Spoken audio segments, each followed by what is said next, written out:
Pois é, pessoal. Às vezes a gente tem que relembrar o óbvio, né? O governo Lula está sendo emparedado agora, junto com o Maduro, por causa do Cartel de los Soles. O Cartel de los Soles é um grupo traficante, grupo narcoterrorista, que movimenta bilhões de dólares em drogas em toda a América e que já causou milhões de mortes. Precisa de alguém tentar o óbvio. E mesmo assim, o governo Lula não quer aplicar o óbvio. Já deveria ter partido de iniciativa própria do governo Lula esse fato que eu vou falar para vocês aqui sobre o ditador da Venezuela, Nicolás Maduro.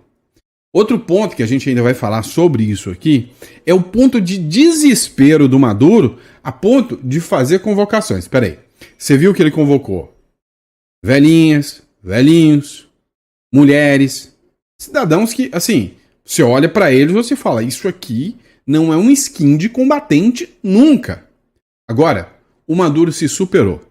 Fez uma nova convocação de milicianos para enfrentar os Estados Unidos. Mas essa convocação vai te deixar surpreso. Outro ponto que a gente vai falar ainda é sobre uma matéria que está rolando lá de Pacaraima sobre a fuga de entes da família do Nicolás Maduro. Inclusive, tem um vídeo que está circulando lá do Telenotícias que diz abertamente que a família do Maduro já foi. E aí eu vou contar para vocês para onde eles podem ter ido. Outro ponto que nós vamos falar é de eleições também para 2026. Pois é, saiu uma pesquisa sobre Minas Gerais. E por que Minas Gerais tanto nos interessa? Nos interessa porque lá tem o Nicolas Ferreira, né? Só que viralizou um vídeo expondo a verdadeira face de quem poderia ser o próximo governador de Minas Gerais. Será mesmo? Ah, meu amigo, a gente precisa falar um pouquinho sobre isso, né? E saiu uma pesquisa nova aí. Notícia aí não é boa pro Lula, não. A gente vai explicar para vocês o porquê que essa notícia não é nem uma boa, nem um pouco boa pro Lula quando a gente fala em intenção de votos, tá? Em intenção de votos. Vamos lá, outro ponto que a gente precisa falar. O povo resolveu sair às ruas nesse domingo e fez ato pró-Bolsonaro, um ato espontâneo, próximo ao condomínio do Bolsonaro. E aí, uma figura muito, né, muito importante foi o desembargador Sebastião Coelho, que foi um dos que encabeçou essa matéria, né, essa manifestação. Então, vamos entender aqui tudo que está acontecendo, né, o que aconteceu esse domingão, tá bom? E, por fim, vamos tentar falar dessa matéria do Paulo Figueiredo, né? Notícia maravilhosa para você que é de direita, tá bom? Nós vamos falar sobre quem é de direita, essa notícia que o Paulo Figueiredo acabou de repercutir conosco aqui, tá bom? Então, antes de mais nada, não esqueça de se inscrever, curtir, compartilhar, manda para o maior número de pessoas o possível, tá? Peço desculpas mais uma vez por mais uma editorial atrasada, prometo, tá? Agora é minha palavra de que a partir de hoje este é o último vídeo que eu vou fazer em atraso para você e agora as coisas vão começar a se organizar novamente. Isso é uma palavra minha, porque a gente precisa voltar a colocar no eixo, que domingo eu não consegui. Tá? Eu estava tão exausto, e aí eu vou ser sincero com vocês, é canseira mesmo, né? Eu estava cansado demais e precisava parar, tá? Então, mas agora a gente está organizando e a partir de hoje os vídeos voltam a entrar aqui na rota normal, não terá mais atraso. Mas sem maiores delongas, bora de matéria. É o seguinte, dá uma olhada nessa matéria do jornal Metrópolis. Deputado quer que Brasil se junte a Milei contra suposto cartel de Maduro.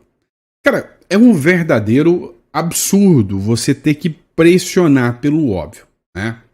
Tem um deputado chamado Rodrigo Valadares. O Rodrigo Valadares é do União Brasil, de Sergipe. Se você que é de Sergipe aí, né, Aracaju, deve conhecer o Rodrigo Valadares. Pois é.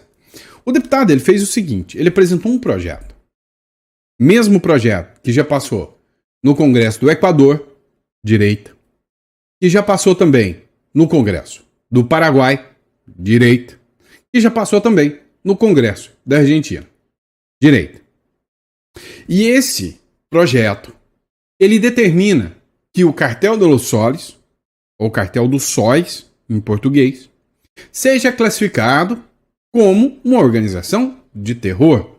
É uma organização narcoterrorista, sustenta o crime organizado, já tirou milhares de vidas na América toda e, para tanto, tem que ser classificado, sim, como um cartel terrorista. E aí, esse projeto foi mandado para o Congresso Nacional e precisa ser votado. A grande questão é, precisa disso? Mas precisa disso? O governo, se fosse um governo minimamente sério, ele mesmo não deveria reconhecer isso? Olha só, eu sou amiguinho do Maduro, mas eu não estou falando do Maduro. Eu estou falando de um cartel narco-terrorista. Então, é igual o PCC aqui. É só reconhecer. Não, vamos usar todos os esforços para combate contra o crime organizado. Ponto. Não precisa citar o Maduro, não precisa citar nada disso. Por que o governo Lula não fez isso até agora e passa a ser emparedado? A resposta é simples. Porque ele sabe que se o cartel de los Soles cai, Maduro, el Madurito, el homem bueno, hombre bueno, cai junto. E se cair, vai falar muita coisa. Então, é uma vergonha, né, a gente ter que observar uma situação como essa. O Brasil deveria ter sido um dos primeiros, né, ele mesmo enviar esse projeto para o governo, para o Congresso, para ser aprovado. Mas aí fica aqui, né, ao Rodrigo Valadares, os parabéns aqui. Agora, tem um desespero total, mas total mesmo, por parte do Maduro. Dá uma olhada. Venezuela fecha o litoral e mobiliza forças armadas por temor de invasão dos Estados Unidos. Ou seja, todo o litoral está fechado por militares. O Maduro fez uma verdadeira operação de guerra contra os Estados Unidos, está fazendo convocações. Devido ao temor de uma possível invasão dos Estados Unidos, todo o litoral venezuelano está militarizado. A partir das 15 horas de domingo, o trânsito será interditado e a circulação de pedestres e qualquer tipo de veículo será proibida no litoral da Venezuela, permanecendo suspensa até a nova ordem do ditador Nicolás Maduro. Isto é sinal de desespero. Agora, o que deu um sinal de desespero ainda maior é que o Maduro diz que tem um exército de milicianos de 4,5 milhões de pessoas. E aí, quando viralizaram e circularam os vídeos das pessoas se alistando para ser milicianos do exército do Maduro, adivinham? Senhoras, idosos, né? Gente absurdamente despreparada. Agora, Maduro inovou. Fez um convite nos perfis oficiais, convocando a comunidade LGBTQIA+, para participar, né, da batalha contra o Donald Trump. E se você olhar um pouquinho mais, olha lá atrás a skin dos soldados, né, do Maduro. Cara, assim, isso é trágico. Tem gente que tá rindo disso aqui, mas isso não é de rir. Isso é trágico, é tragédia pura. O Maduro, ao agir dessa maneira, ele está mandando essas pessoas para morrer, só para depois ele ter o discurso, né? O discurso de que, olha, o genocídio venezuelano, igual a gente viu lá no Oriente Médio. Vou colocar só um trechinho, ó. Danúbio, miliciano LGBTQIA+, pró-Maduro convoca a comunidade para a guerra contra os Estados Unidos. Eu até brinquei, né? Falou, não, ó, aqui no Brasil podia mandar o MST, PCC, Comando Vermelho, e quem mais quisesse ir, quem for defensor do Maduro, que acha que o Maduro é um homem bom e que lá é uma democracia e não é uma ditadura, pode ir também. Nós, brasileiros de bem, fazemos até uma vaquinha para mandar. Vai dar uma olhada. A nuestro presidente Nicolás Maduro y para defender nuestra patria Venezuela. Estou aqui para defender o Nicolás Maduro e defender nossa pátria Venezuela. Aí tem um trechinho também, né, que ela fala, não, convoco a comunidade LGBTQIA+, tá? Vamos lá. Mas não para por aí. dá uma olhada nessa matéria do Arquivo Oculto aqui.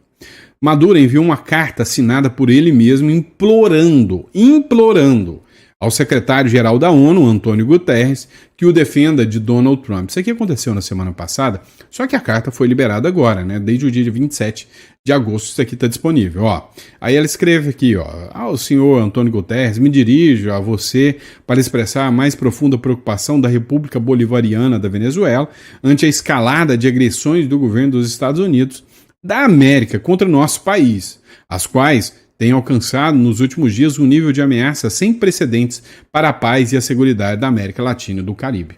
Tá, e aí, não, deixa eu mostrar a assinatura do Maduro aqui para vocês, para ver aqui, sim, foi Nicolás Maduro Moros que mandou essa cartita para a ONU pedindo help, né? Help me please, socorro, senhor Guterres, me ajuda contra o malvadão Homem Laranja. Agora, vem cá. Até onde o Maduro foi ameaçado? Porque até agora, os Estados Unidos foi tão safo, foi esperto, estratégico, falou, não, eu quero combater o Cartel de Los Soles, que é uma organização terrorista. E o Maduro? Não acho que o Maduro é o presidente eleito. Como a ONU já não reconheceu, como vários países já não reconheceram, não acho que o Maduro seja o presidente eleito. Mas eu tô aqui para pegar o Cartel de Los Soles. Mas e o Maduro? Não, eu acho que o Maduro é o líder do Cartel de Los Soles. Mas não tô aqui para pegar o Maduro, tô aqui para pegar o Cartel de Los Soles. E o líder deles também. Ou seja, qualquer país que se manifestar, se o Lulinha, Paz e Amor aparecer e falar, companheiro, eu tô do lado do Maduro. É o mesmo que ele falou, eu tô do lado do Cartel de Los Soles. Vai ser feio na comunidade internacional. Então, os Estados Unidos armou uma estratégia muito, mas muito bem elaborada. Muito bem elaborada mesmo, tá? Agora, por fim, você já vê que é um desespero, tá? Essa matéria do Pacaraima agora não foi confirmado oficialmente por nenhum meio de comunicação grande. Isso ainda é uma especulação antes que alguém venha falar, fake news! Não, especulação, tá? Mas eu acredito que sim, ó. Urgente, os 3 filhos de Maduro desembarcam na Nicarágua, onde não há extradição para os Estados Unidos. Os 3 filhos do ditador venezuelano, Nicolás Maduro, desembarcaram nesta semana na Nicarágua, em meio à crescente pressão internacional contra o regime chavista.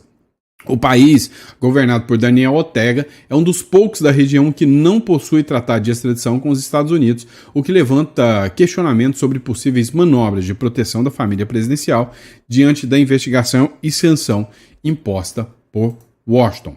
E aí, né, o Telenotícias e a revista Oeste fizeram uma publicação, né, que a mulher de Maduro já teria fugido para a Nicarágua com seus filhos. A publicação foi de anteontem, foi de sábado, mas acompanha aqui esse trecho comigo. Aqui quem postou foi um perfil chamado Nossa Pátria, né, que diz o seguinte, família do ditador Maduro já fugiu para a Nicarágua, que será o próximo país a ter o fim da ditadura. Citou a revista Oeste, citou a Pleno News, mas esse aqui é o Telenotícias, tá? Dá uma olhada na publicação aqui. A imprensa peruana e a imprensa equatoriana já estão dando conta de que a mulher de Maduro já vazou para Nicarágua. A mulher dele, com mais 3 filhos que ela tem de um outro matrimônio, e o filho que ela tem com Nicolás Maduro. Mas Maduro permanece ainda na Venezuela, em local desconhecido. Aí a gente entende o seguinte, porque nos Estados Unidos, né, a leitura é o seguinte, caindo Nicolás Maduro, imediatamente cai Daniel Ortega. Então como é que o cara vai fugir para lá? Porque a Rússia já negou o asilo a Nicolás Maduro, né? O Putin, agora muito esperto, com a possibilidade de negociar, ou seja, mercado, comércio com os Estados Unidos. Não queremos aqui Nicolás Maduro aqui. Então só restou a Nicarágua. Só que a Nicarágua caindo, ele ali na Nicarágua, né? Os Estados Unidos já levam 2 pelo preço de 1, ou quem sabe 3, né? Ou quem sabe 3. E estão dizendo que Lula não estaria fazendo isso por amizade, né? Lembrando aqui que esse assunto foi, né, divulgado pelo site Defesa Net, que tem né, muita conexão com a Marinha do Brasil.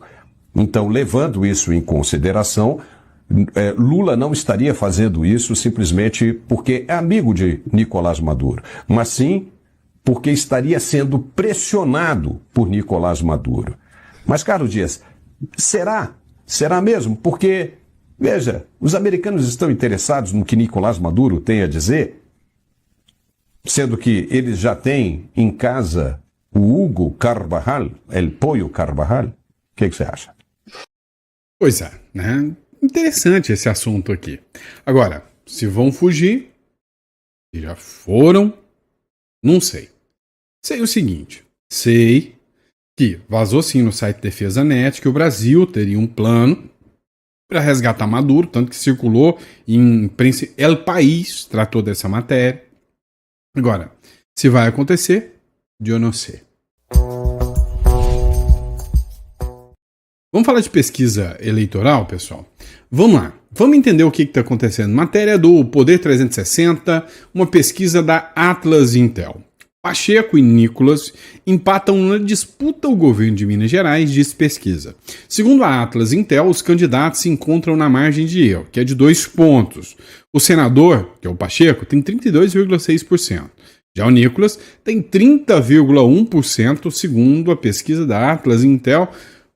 Pacheco seria, né, o próximo presidente, o próximo governador do estado de Minas Gerais, se essa pesquisa fosse real. Só que tem um pequeno, grande detalhe aqui, né? Logo atrás do Nicolas Ferreira, nós temos aqui o Cleitinho Azevedo, com 14%. Ou seja, se eu somo os votos de Nicolas e Cleitinho, dá 34,2%. Né? Ou melhor, dá 44,2%. Mais de 10 pontos acima do Pacheco. E se eu somo quem é de esquerda aqui, que é o Alexandre Calil, tem 8 pontos. Então, se eu somo aqui, 8 do Calil, mais 32 do Pacheco, eu tenho 40 pontos. Só que aqui eu tenho o Nicolas com 30, o Cleitinho com 14, já dá 44, já ganhou dele já. E eu ainda tenho aqui o Matheus Simões, que é do Partido Novo, sucessor do Zema, que vai trazer apoio, com toda certeza, ao Nicolas ou ao Cleitinho. Então, assim, eu duvido muito, muito mesmo, que, né, eles levem essa aqui, né? Agora, aqui tem um cenário já de segundo turno. Se fica Pacheco e Nicolas, o Nicolas leva no segundo turno, 49 a 48. Se fica o Pacheco e o Cleitinho leva de 50 a 46. Se fica o Pacheco e o Matheus Simões, que é o cara do Novo, aí sim, o Pacheco leva. Agora, se fica o Calil e o Cleitinho, ele toma lavada, né? Se fica o Alexandre Silveira e o Cleitinho, também o Alexandre Silveira toma de lavada. Ou seja, Minas Gerais, né, tem aí esse risco eminente, né? Uma piada pra gente dar risada no sábado à noite. Nunca, repito, nunca, Rodrigo Pacheco ganha do Nicolas. Também acredito. Cara, eu não acredito em nada. Essa publicação aqui foi do Paulo Bilinski, né, que escreveu, nem em 1 milhão de anos o Pacheco ganha do Nicolas Ferreira. Agora, tem um ponto interessante publicado pelo Carlos Jordi. Exatamente nesse final de semana, o Pacheco acabou mostrando seu face. Carlos Jordi escreveu o seguinte: o Rodrigo Pacheco sempre posou de moderado e pacificador. Contudo, sempre foi um esquerdista, tirano que blindou Moraes e outros abusadores, um dos grandes responsáveis pelo avanço da ditadura do judiciário no Brasil.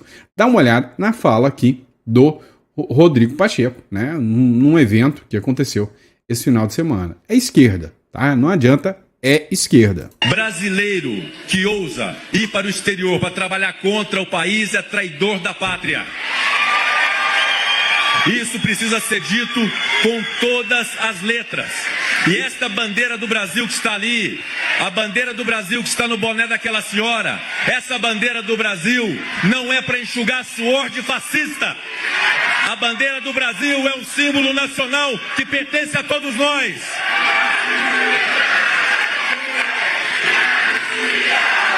Brasileiro. Pois é, se alguém ainda tinha alguma dúvida sobre, né, o espectro político do Pacheco, que a dúvida agora seja sanada, né? Agora, por fim, vem aqui mais uma matéria sobre eleições. Pesquisa aponta a derrota de Lula para Bolsonaro, Tarcísio e Michele. Amém, meu Deus do céu. Tomara, né, que eles possam concorrer. Claro, né? Olha só. O presidente Luiz Inácio Lula da Silva apareceu atrás do ex-presidente Bolsonaro, da ex-primeira-dama Michele Bolsonaro e do governador de São Paulo, Tarcísio de Freitas, em pesquisa feita pelo Instituto GEP e que traz diferentes cenários para a próxima eleição. A verdade é que se nós falarmos mesmo de um país sério, cá entre nós, né? O Brasil, no Brasil, o Lula não ganharia nem do cachorro caramelo. Vamos ser sinceros. Se o povo brasileiro, vem cá, se o povo brasileiro aceitar Lula novamente, e aí eu tô falando no sentido literal, aceitar Lula novamente. Não tô falando em eleger, tô falando em aceitar. É porque o povo brasileiro merece, né, o caminho que a Venezuela tá tomando. É simples assim. Tá? Vamos lá. Outra matéria. Blog da Thalita Moema. O Brasil agora é comunista. China se junta ao Brasil contra os Estados Unidos após Lula acionar a lei da reciprocidade. O porta-voz do Ministério das Relações Exteriores da China afirmou nesta sexta-feira que Pequim está disposto a se unir ao Brasil para fortalecer o BRICS e resistir aos atos de intimidação. A declaração foi publicada em um comunicado oficial após uma conversa entre os chanceleres Wang Yi e Mauro Vieira ocorrida na quinta-feira a pedido do governo brasileiro. Deixa eu perguntar uma coisa para vocês. Vocês acham mesmo que a China está disposta a ajudar o Brasil? O Brasil é a fazendinha do mundo. A carne já está ficando mais cara pela falta de produção. Se o Brasil quebra, a China compra tudo barato a preço de banana. Tudo barato a preço de banana. Então, o que eu percebi que a China está fazendo em relação ao Brasil? Vamos venezuelizar isso aí, vamos cubanizar o Brasil. Vamos fazer o seguinte, vamos para o coitado brasileiro trabalhar por um salário de $20, $30 mensais. Por quê? Porque nós vamos ter mão de obra barata. Nós põe esses otários desses brasileiros trabalharem, produzir, a China vem e compra em yuan, o brasileiro fica ali naquele mesmo sentido da Venezuela, de Cuba, e tá tudo bem. Você acha mesmo que a China é uma parceira confiável? Não é. Não é. O Brasil tem que se impor ali e falar, não, eu tô aqui para fazer negócio. China quer comprar meu produto é tanto. Estados Unidos quer comprar meu produto é tanto. Vamos negociar as tarifas, vamos fazer isso, vamos abrir mercado? Vamos. Estados Unidos, você quer abrir mercado para mim? Vamos abrir. Agora que o brasileiro paga imposto como se não houvesse amanhã, vai aumentar, viu? Depois eu vou fazer um vídeo específico só sobre a reforma tributária para você que tem aluguel. Eu vou pegar você de jeito, tá? Mas enfim, vamos para o próximo bloco.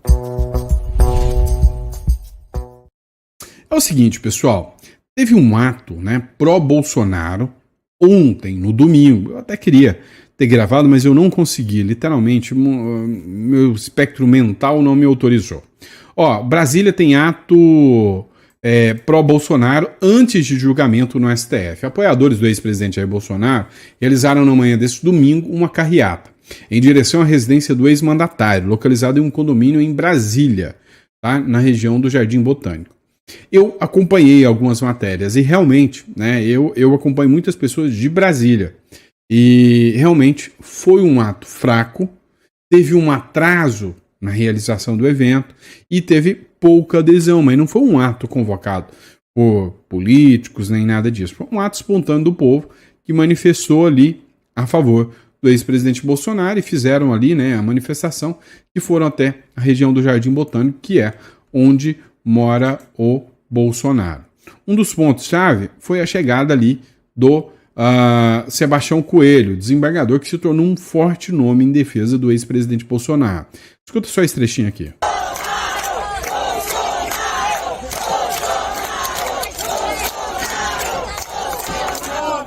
Venha a nós o vosso reino, seja feita a vossa vontade, assim na terra como no céu. O pão nosso de cada dia nos dá hoje. Perdoai as nossas ofensas, assim como nós perdoamos a quem nos tem ofendido. E não nos deixeis. Então teve um ato com oração, né, um ato onde o pessoal se manifestou. O desembargador Sebastião Coelho também chegou a postar um vídeo aqui nas suas redes sociais. Carreata agora em Brasília às 10h20, né? Mas dá uma olhada nesse trecho aqui.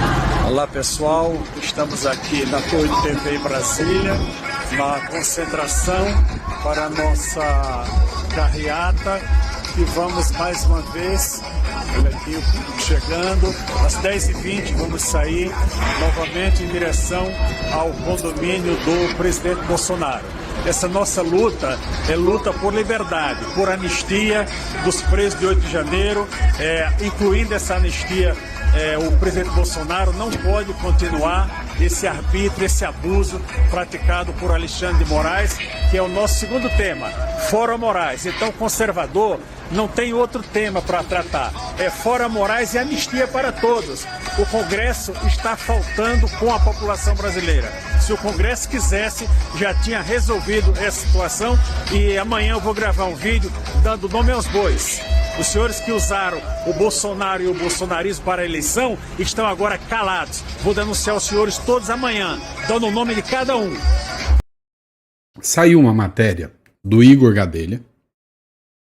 Essa matéria dizia o seguinte: o Lula foi muito mais bem tratado pelos seus aliados do que o Bolsonaro foi tratado pelos seus aliados. Ou seja, enquanto o Bolsonaro, hoje preso domiciliarmente, né, exatamente como o Lula esteve lá na sede da Polícia Federal, os aliados do Lula fizeram vigília, os aliados políticos do Lula continuaram brigando pela anistia, pela defesa ao Bolsonaro, ninguém ficou com medo. E aí tem um outro detalhe, de ser preso pelo Sérgio Moro, por causa de defesa ao ex-presidente Lula, mas ninguém ultrapassou a linha e quis se lançar candidato antes, nem nada disso, enquanto que a direita está pensando muito mais no seu próprio umbigo, né? E aí é um jogo perigoso da direita, com certeza um jogo perigoso da direita. Agora, porém, vamos entender uma coisa, né? O Bolsonaro não está morto, e ainda que não esteja morto, o Bolsonaro é uma ideia. Se tornou uma ideia. Só que é uma ideia que aos poucos os próprios aliados do Bolsonaro estão fazendo questão de apagar.